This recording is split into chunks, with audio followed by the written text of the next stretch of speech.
Hi friends, ഇന്ന് ഞാൻ വന്നിട്ടുള്ളത് ഒരു സിമ്പിൾ റെസിപ്പിയുമായിട്ടാണ്. മത്തനും പരിപ്പ് വെച്ച് നമുക്ക് ചോറിൻ്റെ ഒക്കെ കൂടെ കഴിക്കാൻ പറ്റിയ ഒരു സൈഡ് ഡിഷുമായിട്ടാണ്. ഒരുപാട് പേർക്ക് അറിയാവുന്ന റെസിപ്പി തന്നെ ആയിരിക്കും അത്. ഒരുപാട് പേര് വീട്ടിലൊക്കെ ചെയ്യുന്നതായിരിക്കും. എന്നാൽ അറിയാത്തവരൊക്കെ ഉണ്ടാവുമല്ലോ. അപ്പോൾ അവർക്ക് ഇതുപോലെയൊക്കെ ഒന്ന് ചെയ്ത് നോക്കാം. അപ്പോൾ നമുക്കിതെങ്ങനെ തയ്യാറാക്കും നോക്കാം.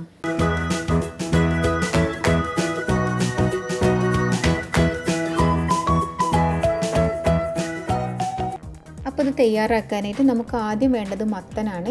ഇവിടെ മത്തന് തൊലിയെല്ലാം കളഞ്ഞിട്ട് ഞാൻ ചെറിയ ചെറിയ പീസാക്കിയിട്ട് കട്ട് ചെയ്തെടുത്തിട്ടുണ്ട്. ഈ ഒരു വലിപ്പത്തിൽ കട്ട് ചെയ്തെടുക്കുന്നതാണ് നല്ലത്. അപ്പോൾ അത് ഏകദേശം ഒരു 2.5 കപ്പോളം കാണും കേട്ടോ. ഇനി ഇതിലേക്ക് ആവശ്യമുള്ളത് പരിപ്പാണ്. ഞാനിവിടെ ഏകദേശം ഒരു 3/4 കപ്പ് പരിപ്പാണ് എടുത്തിട്ടുള്ളത്. ഈ റെഡ് കളറിലുള്ള പരിപ്പാണ് എടുത്തിട്ടുള്ളത്. അപ്പോൾ നിങ്ങളുടെ കയ്യിൽ സാമ്പാർ പരിപ്പ് ഉണ്ടെങ്കിൽ സാമ്പാർ പരിപ്പ് വേണമെങ്കിൽ എടുക്കാം. അതല്ലെങ്കിൽ നമ്മൾ പായസത്തിനൊക്കെ എടുക്കുന്ന ചെറുപയർ പരിപ്പില്ലേ, അതായാലും മതി. അതും ഏകദേശം ഒരു 3/4 കപ്പ് എടുത്താൽ മതി. അപ്പോൾ ഏത് പരിപ്പ് വേണമെങ്കിലും എടുക്കാം. അപ്പോൾ ഇതാകുമ്പോൾ പെട്ടെന്ന് വെന്ത് കിട്ടും. അതുകൊണ്ടാണ് ഞാൻ ഈ പരിപ്പ് എടുത്തിട്ടുള്ളത്. അപ്പോൾ ഇതെല്ലാം കൂടി നമുക്കൊന്ന് വേവിച്ചെടുക്കാം. അപ്പോൾ ഞാനൊരു പാനിലിട്ടിട്ടാണ് കേട്ടോ വേവിച്ചെടുക്കുന്നത്. നിങ്ങൾക്ക് വേണമെങ്കിൽ ഇത് കുക്കറിലിട്ട് വേവിച്ചെടുക്കാം. ഒരു വിസിൽ വന്നാൽ മതി കുക്കറിലൊക്കെ വേവാണെങ്കിൽ. ഇനി ഇത് വേകാൻ ആവശ്യമായിട്ടുള്ള വെള്ളം നമുക്ക് ഒഴിച്ചു കൊടുക്കാം. ഒരുപാട് വെള്ളമൊന്നും വേണ്ട. അപ്പോൾ മത്തനായത് കൊണ്ട് തന്നെ പെട്ടെന്ന് കുക്കാവും. അപ്പോൾ ഇതിൻ്റെ കൂടെ തന്നെ നമ്മൾ ഉപ്പിട്ട് കൊടുക്കുന്നില്ല. അപ്പോൾ ഇതൊന്ന് വെന്ത് കഴിയട്ടെ, അതിന് ശേഷം ഉപ്പിട്ട് കൊടുക്കാം. അപ്പോൾ ഇത് നന്നായിട്ടൊന്ന് തിളച്ച് വന്ന ശേഷം നമുക്കിന്ന് തീ കുറച്ചിട്ട് അടച്ച് വെച്ചിട്ട്, അതായത് മുഴുവനായിട്ട് അടച്ച് വെക്കരുത്, ഒരു 3/4 ഭാഗം അടച്ച് വെച്ചിട്ട് വേവിച്ചെടുക്കാം. അപ്പോൾ പെട്ടെന്ന് തന്നെ വെന്ത് കിട്ടും. ഏകദേശം ഒരു 10-15 മിനിറ്റിനുള്ളിൽ തന്നെ ഇത് കുക്കായി കിട്ടും. അപ്പോൾ ഇത് വേവുമ്പോഴേക്കും ഇതിലേക്കുള്ള അരപ്പൊന്ന് നമുക്ക് റെഡിയാക്കി എടുക്കാം. അപ്പോൾ അരപ്പ് റെഡിയാക്കാനായിട്ട് ഞാനിവിടെ 1/2 കപ്പ് തേങ്ങയാണ് എടുത്തിട്ടുള്ളത്. ഇതിലേക്ക് ഞാൻ 3 പച്ചമുളക് ചേർത്ത് കൊടുക്കുന്നുണ്ട്.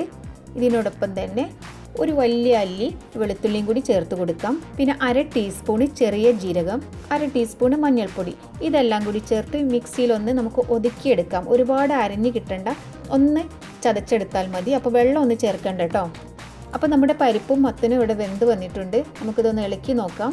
ഇതൊന്ന് നമുക്ക് സ്പൂൺ കൊണ്ടൊന്ന് ഉടച്ചു കൊടുക്കാം. അതായത് മത്തനൊക്കെ അങ്ങനെ തന്നെയല്ലേ ഇരിക്കുന്നത്. അപ്പോൾ അതൊന്ന് ഉടച്ചു കൊടുത്തിട്ടുണ്ടെങ്കിൽ പെട്ടെന്ന് തന്നെ ഉടഞ്ഞു വരും. അപ്പോൾ ഞാൻ ഇതുവരെ ഉപ്പൊന്നും ചേർത്തിട്ടുണ്ടായിരുന്നില്ല. ഈ സമയത്ത് നമുക്ക് ഇതിലേക്ക് പാകത്തിനുള്ള ഉപ്പും കൂടി ചേർത്ത് കൊടുക്കാം. ഇനി നമ്മൾ ഒതുക്കി വെച്ച തേങ്ങയില്ലേ, അത് ഇതിലേക്ക് ഇട്ട് കൊടുക്കാം. അപ്പോൾ തേങ്ങയും കൂടി ചേർത്ത് നന്നായിട്ടൊന്ന് മിക്സ് ചെയ്തെടുക്കാം. അപ്പോൾ നന്നായിട്ട് കുറുകിയിരിക്കുന്നുണ്ടെങ്കിൽ ഇതിലേക്ക് നമുക്ക് അല്പം വെള്ളം ചേർത്ത് കൊടുക്കാം കേട്ടോ. അപ്പോൾ ഇതിലേക്ക് ഞാൻ 1/2 കപ്പും കൂടി വെള്ളം ചേർത്ത് കൊടുക്കുന്നുണ്ട്. അപ്പോൾ വെള്ളം ചേർത്ത് പാകത്തിന് ഉപ്പുണ്ടോയെന്നൊക്കെ നോക്കാം. ഇനി ഇതിലേക്ക് നമുക്ക് കുറച്ച് കറിവേപ്പിലയും കൂടി ചേർത്ത് കൊടുക്കാം. ഇനി ഇതൊന്ന് നന്നായിട്ടൊന്ന് തിളച്ച് വരട്ടെ. ഈ തേങ്ങയൊക്കെ ഒന്ന് വെന്ത് വരണം. അപ്പോൾ തിളച്ച് വന്നിട്ടുണ്ട്. ഇനി നമുക്ക് തീ ഓഫാക്കാം. ഇനി ഇതിലേക്ക് ഒന്ന് താളിച്ചൊഴിക്കാനുണ്ട്. അതിനായിട്ട് ഞാനൊരു ഫ്രൈ പാൻ വെച്ചിട്ട് ഇതിലേക്ക് 2 ടേബിൾ സ്പൂൺ വെളിച്ചെണ്ണ ഒഴിച്ചു കൊടുത്തിട്ടുണ്ട്. അപ്പോൾ വെളിച്ചെണ്ണ ഒന്ന് ചൂടായി വന്നാൽ നമുക്കിതിലേക്ക് 1/2 ടീസ്പൂണ് കടുക് ചേർത്ത് കൊടുക്കാം. അപ്പോൾ കടുക് നന്നായിട്ട് പൊട്ടി വന്ന ശേഷം നമുക്കിതിലേക്ക് 2-3 വറ്റൽമുളക് ചേർത്ത് കൊടുക്കാം. ഇതിനോടൊപ്പം തന്നെ കുറച്ച് കറിവേപ്പിലയും കൂടി ചേർത്ത് കൊടുക്കാം. ഇനി ഇത് നമ്മൾ തയ്യാറാക്കിയ മത്തൻ പരിപ്പ് കറിയിലേക്ക് ഒഴിച്ചു കൊടുക്കാം. അപ്പോൾ ഇത് ചേർത്ത് നന്നായിട്ട് മിക്സ് ചെയ്തെടുക്കാം. നല്ലൊരു ടേസ്റ്റാണ്. നമുക്ക് ചൂട് ചോറിൻ്റെ കൂടെ കറിയൊന്നും ആവശ്യമില്ല, ഇത് കൂട്ടി കഴിക്കാം. ഒരു പപ്പടം അച്ചാറും മാത്രം മതി.